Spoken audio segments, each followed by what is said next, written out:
Hi అండి, welcome to Vijay Durga Srinivas YouTube channel. ఈరోజు నేను మీకు చూపించబోతున్న రెసిపీ వచ్చేసి చేపల పులుసు. ఇది చాలా టేస్టీగా ఉంటుందండి. దీన్ని తయారు చేసుకోవడానికి చాలా ఈజీ అండి. అలాగే చేప తినడం వల్ల చాలా బెనిఫిట్స్ ఉన్నాయండి. హెల్త్కి కూడా చాలా మంచిది. ఇప్పుడు దీన్ని ఎలా తయారు చేసుకోవాలో చూద్దాం. ముందుగా స్టవ్ ఆన్ చేసి పెద్ద ప్యాన్ పెట్టుకోవాలండి. అందులో 2 నుంచి 3 చెంచాల నూనె వేసుకోవాలి.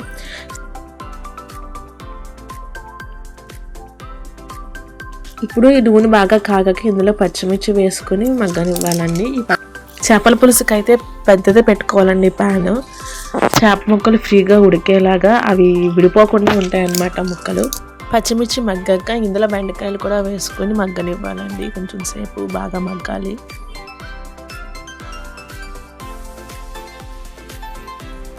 ఇలా మగ్గాక వీటిని పక్కకు తీసుకోవాలండి.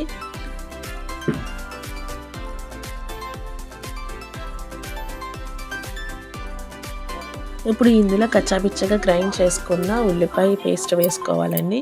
ఆ తర్వాత జీలకర్ర, ధనియాలు, అల్లం వెల్లుల్లి పేస్ట్ చేసి వేసుకోవాలి. వేసుకొని బాగా కలుపుకోవాలండి. 10 నిమిషాలు బాగా మగ్గనివ్వాలి.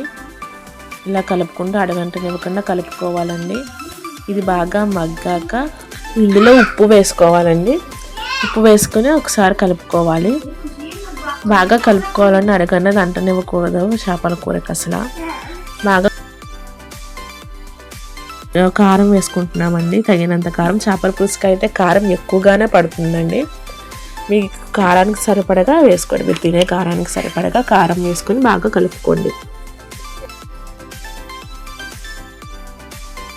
తర్వాత ఇందులో చింతపండు పులుసు వేసుకొని బాగా కలుపుకొని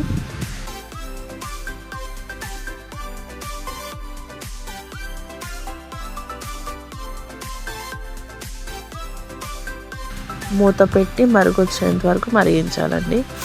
మూత తీసాక చూడండి చేపల పులుసు ఎలా మరుగుతుందో. ఇలా మరుగుతున్న చేపల పులుసులోకి ముందుగానే మనం శుభ్రం చేసుకొని ఉప్పు, పసుపు వేసి కలుపుకొని ఉంచుకున్న చేప ముక్కల్ని వేసుకోవాలి. చేపల ఆరోగ్యానికి చాలా మంచిదండి. ఏ వయసు వారైనా తినొచ్చు. ప్రెగ్నెంట్ లేడీస్కి అయితే వారానికి ఒక్కసారైనా చేప పెట్టమని చెప్తారు డాక్టర్లు. బ్రెయిన్ ఎదుగుదలకి చాలా మంచిది పిల్లలకి. అందుకని పిల్లలకు కూడా చేప తినడం అలవాటు చేయండి. జాగ్రత్తగా ముళ్ళు తీసి తినిపించండి పిల్లలకి. మళ్ళీ గుచ్చుకుంటే అది చాలా ప్రమాదం. అందుకని పిల్లలకి తినిపించేటప్పుడు చాలా జాగ్రత్తగా తినిపించాలండి. చేప తలకాయ తింటే ఇంకా మంచిదంటండి. ఒకసారి తినండి. చేప ముక్కలు అన్నీ వేసుకున్నాక పులుసు బాగా మరగనివ్వాలండి. చేప ముక్క ఉడికేంత వరకు పులుసుని మరగనివ్వాలి. చేప ముక్క ఉప్పు, కారం లాక్కుంటుందన్నమాట ఈ పులుసు మరగడంలోనే. గట్టి పెట్టి తిప్పకూడదండి, చేప ముక్క విడిపోతుంది. అందుకనేసి అలా తిప్పాలన్నమాట. ఇప్పుడు మూత పెట్టి ఒక 5 నిమిషాలు ఉడకనిద్దామండి. మూత తీసి చూసాక చూడండి ఎలా ఉడుకుతుందో. ఇలా ఉడుకుతున్న దాంట్లోకి మనం ముందుగానే నూనెలో వేయించి తీసుకున్న పచ్చిమిర్చి, బెండకాయలు వేసుకోవాలండి. ఇలా మొత్తం అన్నీ ఒకసారిగా వేసుకొని గరిటె పెట్టి మాత్రం తిప్పకూడదండి. ఆల్రెడీ ముక్క ఉడుకుంటుంది కాబట్టి విడిపోతుంది అనమాట. అందుకని గట్టి పెట్టి తిప్పకుండా క్లాత్ పెట్టి నెమ్మదిగా తిప్పుకోవాలండి. బెండకాయ ముక్కలు పులుసు లోపలికి వెళ్ళేలాగా, ఆ పులుసు బెండకాయ ముక్కలకి పచ్చిమిరపకాయలకి కూడా పట్టేలాగా తిప్పుకోవాలండి.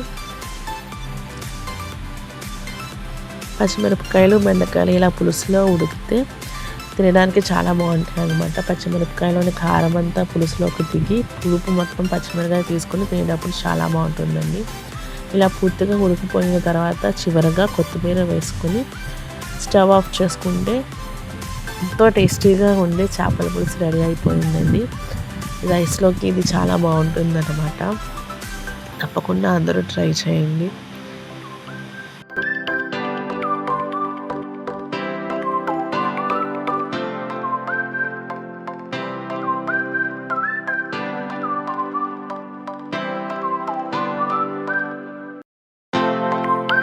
నచ్చితే కమెంట్ చేయండి. లైక్ చేసి సబ్స్క్రైబ్ చేసుకోవడం మాత్రం మర్చిపోవద్దు. Please like and subscribe.